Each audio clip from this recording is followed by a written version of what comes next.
آخری حصے میں ایران نے پلٹ کر وار کر دیا ہے. کل شام سے جس کے حوالے خدشے تھے, جو اندیشے تھے کہ کیا کیپیسٹی ہے, کیا کیپیبلٹی ہے ایران کی, اپنی اسٹرینتھ کل انہوں نے دکھا دی ہے. اور ایران نے اسرائیلی حملوں پر جوابی کارروائی کرتے ہوئے وعدہ صادق 3 آپریشن کے تحت گزشتہ شب اسرائیل کے 200 سے زائد مختلف مقامات پر 5 میزائل حملے کیے ہیں. ایرانی حملوں میں اسرائیل کی متعدد عمارتیں تباہ ہوئیں, جبکہ خاتون سمیت کم از کم 5 اسرائیلی شہری ہلاک اور 80 سے زیادہ ہلاک ہونے کی کلیمز ہیں. امریکی اخبار نیو یارک ٹائمز کے مطابق اسرائیل کی جانب سے تل ابیب سمیت دیگر اہم ترین مقامات پر آئرن ڈوم سمیت دیگر جدید دفاعی سسٹم نصب کیے گئے ہیں, لیکن اسرائیلی جو یہ حصار تھا ایرانی میزائل سسٹم کو توڑنے میں کامیاب ہو گئے.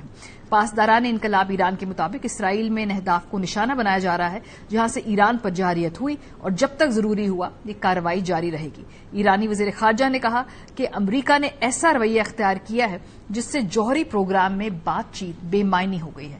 آپ ایک طرف مذاکرات کا دعویٰ اور دوسری طرف اسرائیل کو ایران کی سرزمین کو نشانہ بنانے کی اجازت دے, یہ ایک ساتھ نہیں ہو سکتا.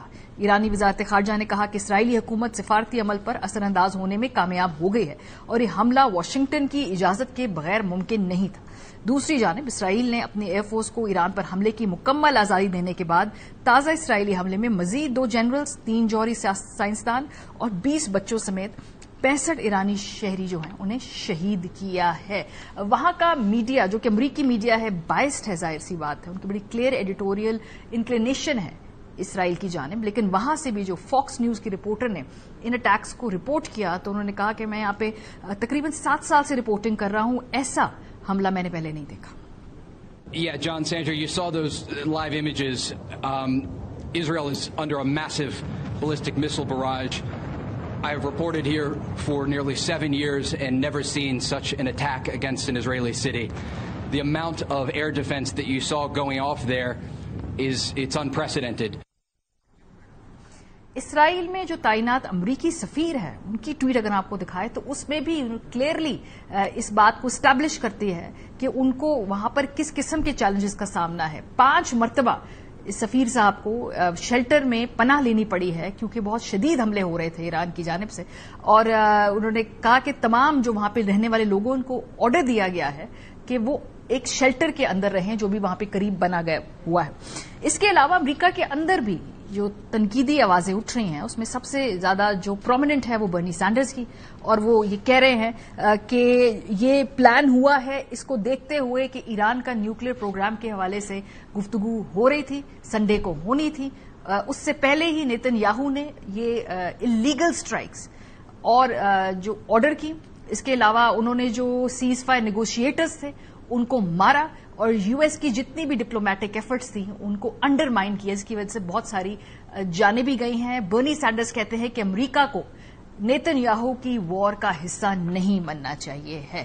اسرائیل کا حملہ ایران سے امریکی مذاکرات سبوٹاج کرنا تھا. اس کے علاوہ مختلف اور کانگریس مین بھی اس حوالے سے ٹویٹ کر رہے ہیں. یہ کرس مرفی ہے, وہ کہہ رہے ہیں کہ جی یہ کلیئرلی اس پورے معاہدے کو سیبوٹاج کیا گیا ہے, کہیں نہ کہیں کوئی اگر پیس ڈیل کے امکانات تھے وہ ختم ہو گئے ہیں, امریکہ کو اس جنگ کا حصہ نہیں بننا چاہیے ہے. کانگریس وومن راشدہ طالب تو خیر ویسے ہی بہت زیادہ پرو پیلسٹائن پوزیشنز لیتی ہیں, اس کے باوجود الیکشن جیتتی ہیں, ان کی کانسٹیچوئنسی میں ان کے اس بیانیے کی بہت مضبوط ہے.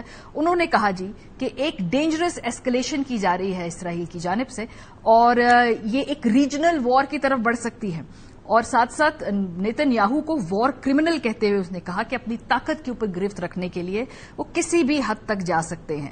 ہم کسی اور کو, امریکہ کو اپنی جنگ میں کھینچنے کی اجازت نہیں دے سکتے ہیں. تو بڑا ایک یہ کنسرن ہے امریکہ کے اندر کہ ہم نیتن یاہو کی اس جنگ میں بلائنڈلی کیسے فالو کر سکتے ہیں. پاکستان کی بات کر لیں, پاکستان نے تھرو آؤٹ اس پورے معاملے میں ایران کا کھل کر ساتھ دیا ہے. پرائم منسٹر پاکستان نے آج گفتگو کی ہے صدر ایران سے, مسعود پیزشکیان سے. تھوڑی دیر پہلے وہ بات چیت ہوئی ہے پارلیمنٹ کے اندر, سینٹ کے اندر. اس حوالے سے بڑی واضح سٹیٹمنٹس ہیں, اور جو پاکستانی مندوب ہیں عاصم افتخار, انہوں نے اقوام متحدہ کی سیکیورٹی کاؤنسل میں بھی بڑی بولڈ سٹیٹمنٹ اور بڑی اسٹرانگ سٹیٹمنٹ دی ہے ایران کے حق میں. ذرا سنیے.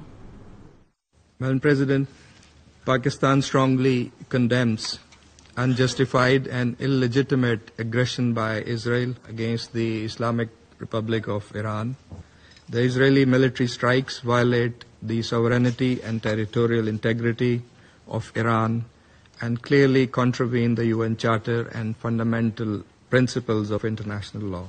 These blatant provocations, which constitute a grave danger and a serious threat to the peace, security, and stability of the entire region, Iran has the right to self-defense.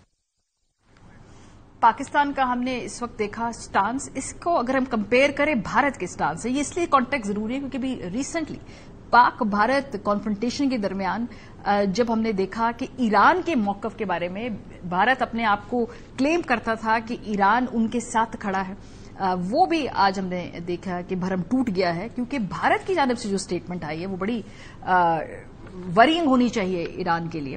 Statement سب سے پہلے تو جی ISCO کی جانب سے، شنگھائی کوآپریشن آرگنائزیشن، انہوں نے کہا کہ یہ جو اٹیکس ہیں ان کو کنڈیم کیا، ایک باقاعدہ لمبی چوڑی اسٹیٹمنٹ انہوں نے اس حوالے سے جاری کی اور اس کو تنقید کا نشانہ بنایا اسرائیل کو، اور ساتھ ساتھ مذمت بھی کی ہے. لیکن یہ اس اسٹیٹمنٹ میں بھارت شامل نہیں تھا.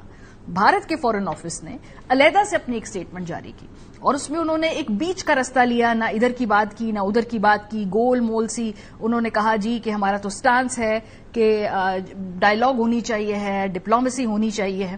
یہاں کہیں بھی مجھے کوئی کنڈیمیشن کا لفظ استعمال نہیں ہوا نظر آیا، کہیں بھی مجھے نظر نہیں آیا کہ کوئی مذمت کا لفظ استعمال کیا ہو. تو یہ ہے اس وقت بھارت کی ڈپلومیٹک پوزیشن اس کے اوپر. سو شاید ایران کو بھی سوچنا ہوگا کہ مشکل وقت کے اندر ان کے کون سا ریجنل پڑوسی ہے ان کے ساتھ کھڑا ہے.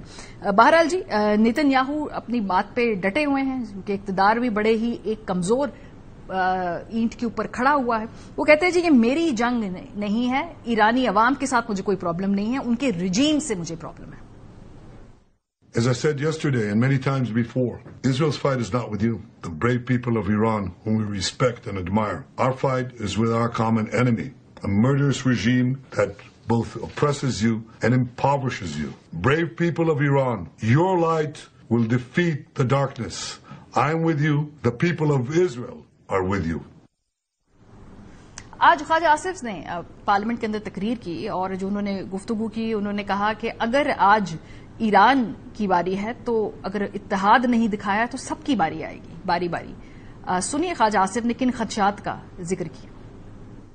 ایک ایسا انیشیٹو کی ضرورت ہے اس وقت جس سے عالم اسلام کا اتحاد نظر آئے اور اسرائیل کے ساتھ جہاں جہاں بھی اسلامی دنیا میں تعلقات ہیں ان کو منقطع ہونا چاہیے. ان کے ہاتھ مسلمانوں کے خون میں رگے ہوئے ہیں، فلسطینیوں کے خون میں رگے ہوئے ہیں. مکمل یکجہتی کا اظہار ہم کرتے ہیں اپنے ایرانی بھائیوں کے ساتھ. اگر آج مسلم دنیا جو ہے متحد نہ ہوئی اور اپنے اپنے ایجنڈے پہ اپنے اپنے مفادات کا تحفظ کرتی رہی تو سب کی باری آ جائے گی. اور سب کی باری آ جائے گی، یہ کیوں کہہ رہے ہیں خواجہ آصف؟ کیوں یہ پاکستان میں اس طرح کی سوچ پائی جاتی ہے؟ 2011 کا اسرائیلی وزیر اعظم کا ایک انٹرویو ہماری نظر سے گزرا، وہاں پاکستان کا نام لیا ہے نیتن یاہو نے. یہ بھی کہا ہے کہ ایران کے ساتھ پاکستان کے بھی ایٹمی ہتھیاروں کو ہمیں ان سے لینا ہوگا. سنیے. Said that the greatest mission that we have is to prevent a militant Islamic regime from meeting up with nuclear weapons or from nuclear weapons meeting up with a militant Islamic regime. The first is called Iran, the second is called Pakistan. تو 2011 سے پاکستان کے ایٹمی programme کے اوپر نظر ہے. Programme کے پہلے حصے میں خواجہ آصف صاحب وزیر دفاع پاکستان میں موجود ہے. بہت شکریہ خواجہ صاحب ہمیں جوائن کرنے کے لیے.